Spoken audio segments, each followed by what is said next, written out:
Good evening and welcome to the Bronx public hearing on the proposed fiscal year 2020 New York City water rate.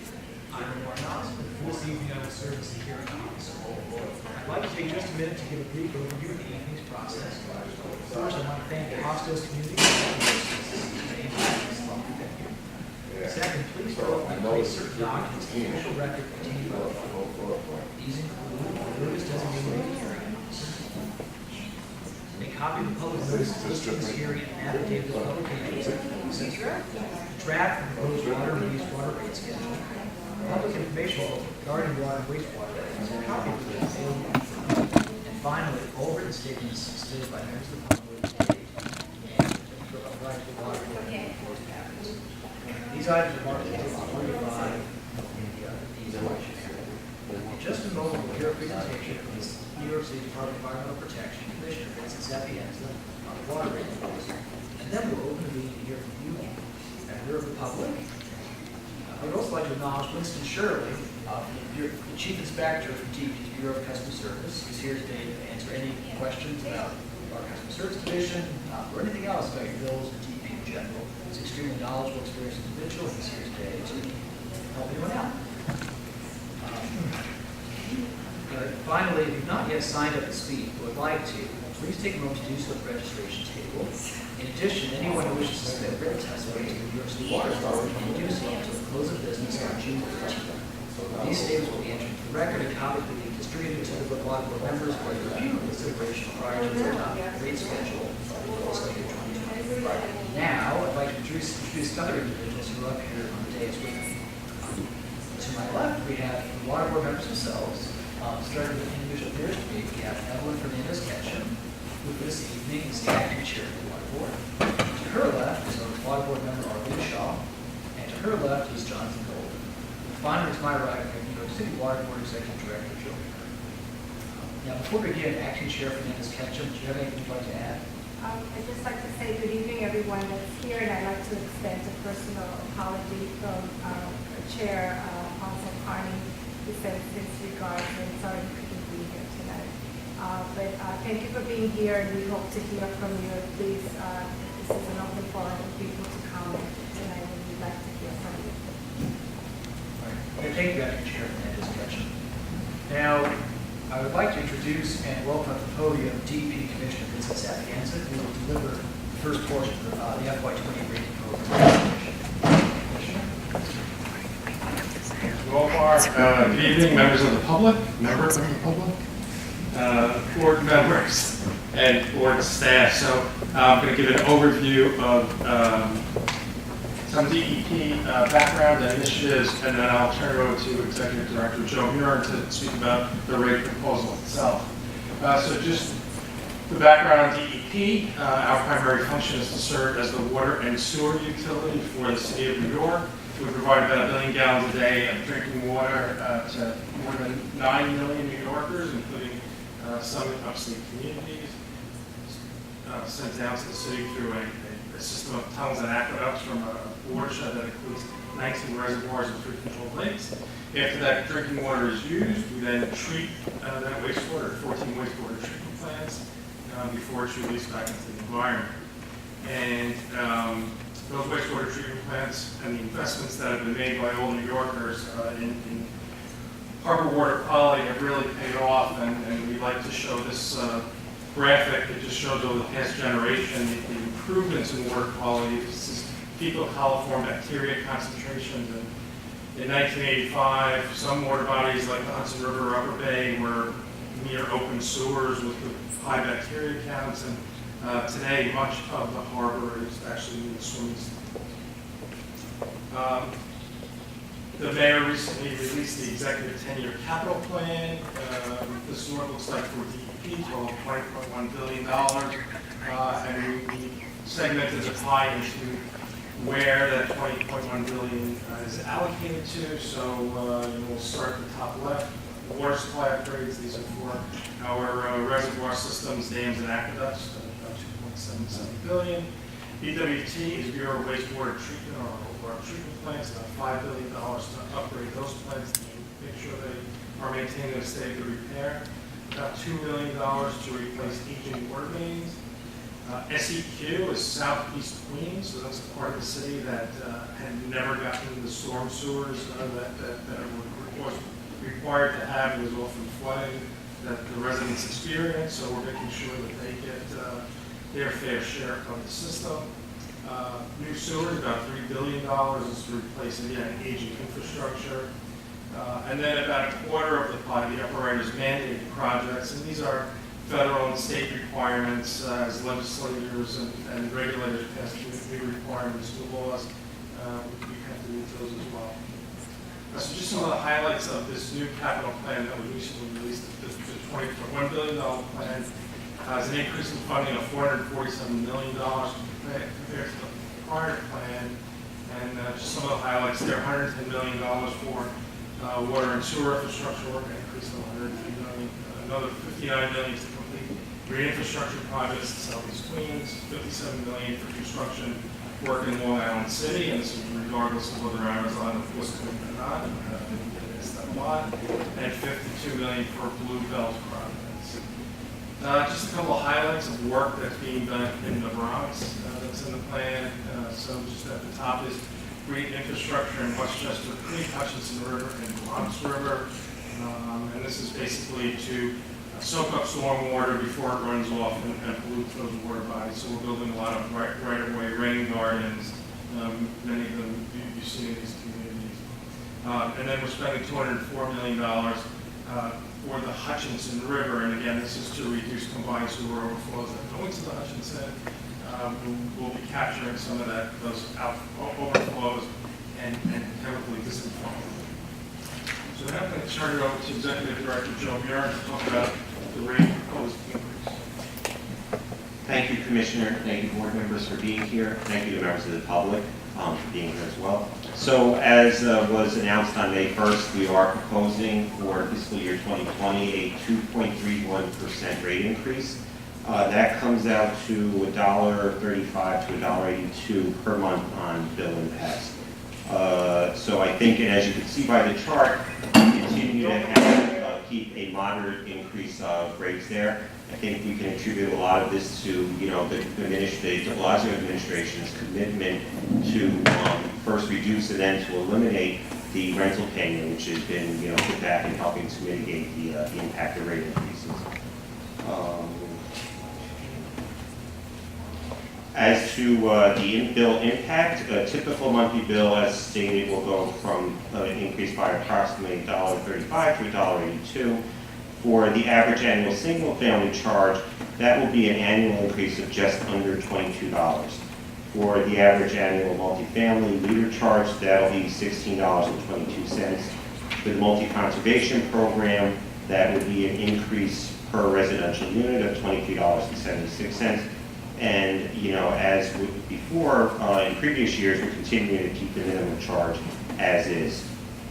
So continuing to, on that topic, for focus of affordability, programs that will be continued this year is the homeowner assistance credit. That's $115.89 credit for low-income senior and disabled households.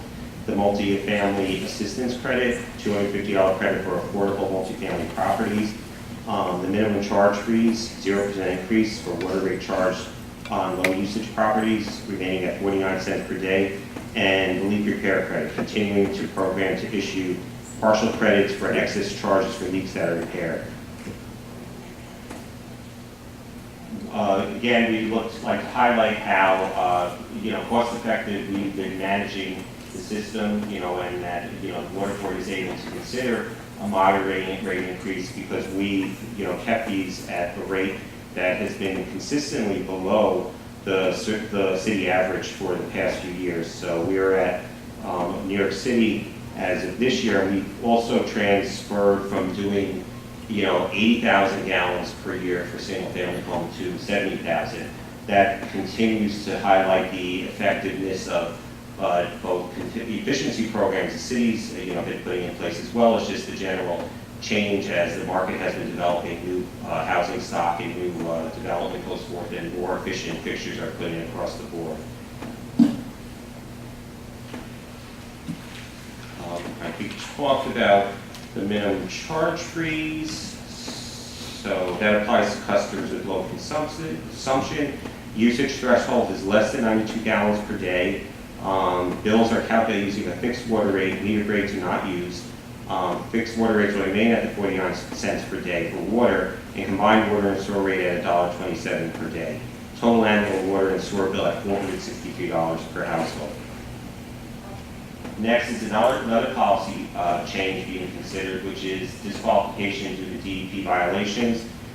This is proposing that accounts relating to properties with open DEP violations will not be eligible to participate in certain water board billing programs, including obtaining innocent purchase status and receiving a credit under the leak forgiveness program. We, speaking again of the financial condition of the system, this shows where the estimated cost will be for fiscal year 2019 versus what we're expecting it to be preliminarily for fiscal year 2020. The first line is debt service, which is for the various capital costs and the bonding that's related to that to fund the infrastructure projects that the agency continues to initiate, going from $2.197 billion to $2.164 billion, so slightly going down. The next is the operations maintenance. This is all the cost of running the system, which includes the personnel, the contracts, equipment, chemicals, heat, light, and power, upstate taxes. This is going from $1.459 to $1.551 billion. And then finally is the water board and water authority's direct expenses, which is going from $101 million to $105 million. And this is significantly the cost of the financing of the capital program.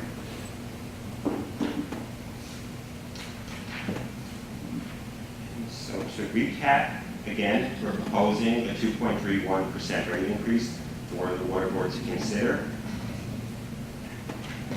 The following schedule is for the other borough hearings: Manhattan on June 4th, Queens on June 5th, Brooklyn on June 10th, Staten Island on June 11th, and the water board will be convening on Friday, June 14th to take into consideration the feedback we get from these public meetings, as well as anything we get from the mail or other receipts, and to then consider the rate to be adopted. With that being concluded, I'll turn it back over to the hearing officer. Thank you, Executive Director Bureau. Now we are going to start for testimony section. Let me call Janet Fletcher. If you'd like to make a statement. There's a microphone right behind you. Do I need that? I can probably just come here too, whatever. I didn't know. I think we can hear you pretty easily. Being recorded. Yeah, I think it's being recorded. Okay, I will.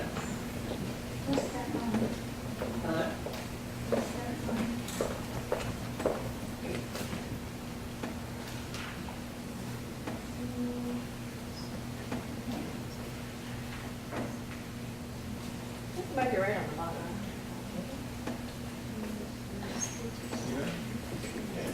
Thank you, Rob.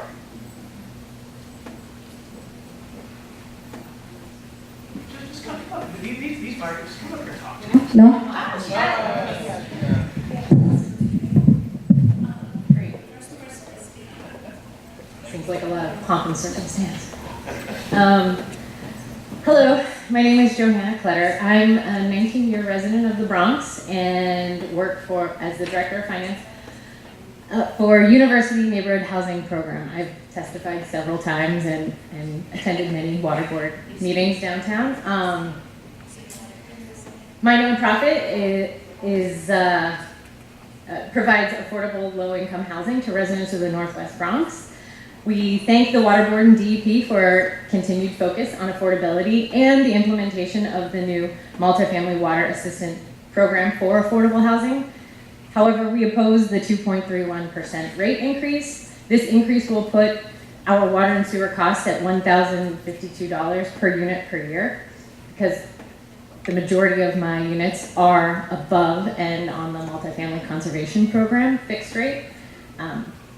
According to the Rent Guidelines Board, these costs represent 11% of total annual expenses in buildings in the Bronx, but comparatively only 4 to 5% of expenses for buildings in Manhattan. Most New Yorkers don't see the real cost Of this increase on rental housing, it's extremely hard to control water usage in rental units when tenants don't understand the real cost of water because the costs are not directly tied to their monthly rent. We have been doing our best to control water usage in all of our buildings by using measures including the AMR leak technology, faucet aerators, installing 1.28 gallons per flush toilets. The credit on the multifamily water assistance program has been given to some of our buildings and has allowed us to use those savings to go right back into improving the properties. We oppose the increase because it will negatively affect the affordable housing properties that do not qualify for the program, and we ask for an increase to the program to cover all that do qualify. In the past year, the multifamily water assistance program was unable to accommodate all of our affordable housing that qualifies with regulatory agreements with the city, and we asked the Water Board to consider expanding it and allocating $15 million in the program to cover 60,000 income restricted affordable housing units. We also support refunding the $115 credit for low income seniors and disabled households. UNHP for many years has been gathering data on water usage and water bills, and we've published several reports which can be found on our website at nyc.gov. We would like to continue our water research and track the new multifamily water assistance program success. We ask that you're more transparent with your data on the program in order to continue our advocacy work. We also feel that the city and DEP could do more to promote responsible water usage awareness. Every New Yorker knows 311, and advertisements say something, see something. If you smell gas, call 911. Con Ed Green Team advertises all over our subways and on the radio about ways to cut electricity bills, but we need marketing campaigns to address water conservation. I know DEP has a huge water conservation program, and as was mentioned, we are conserving more, but it's really the education of the tenants is needed. In conclusion, I'm asking the Water Board to be conscious of impacts of rising costs on preservation of affordable housing in New York and consider the expansion of the multifamily water assistance program. And as a side note, we do roundtables with management companies. We are affiliated with a bunch of management companies in the Bronx, and I had one manager who could not make it tonight actually asked me to suggest the AMR technology be placed on fire hydrants, which would cut down on the loss of water on open hydrants and would have alerts faster than someone like me calling 311 to have the fire department come out within 48 hours to close them. Just a suggestion, but debatable. But I thank you, and thank you for your time. And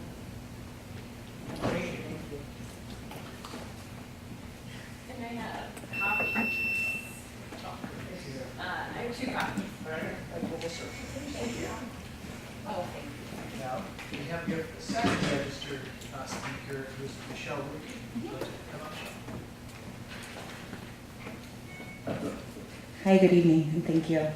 On behalf of the Bronx River Alliance and also the SWIM Coalition, the Stormwater Infrastructure Matters Coalition, please accept these comments on the fiscal year 2020 water and sewer rate setting, and thank you for providing us the opportunity to provide testimony this evening.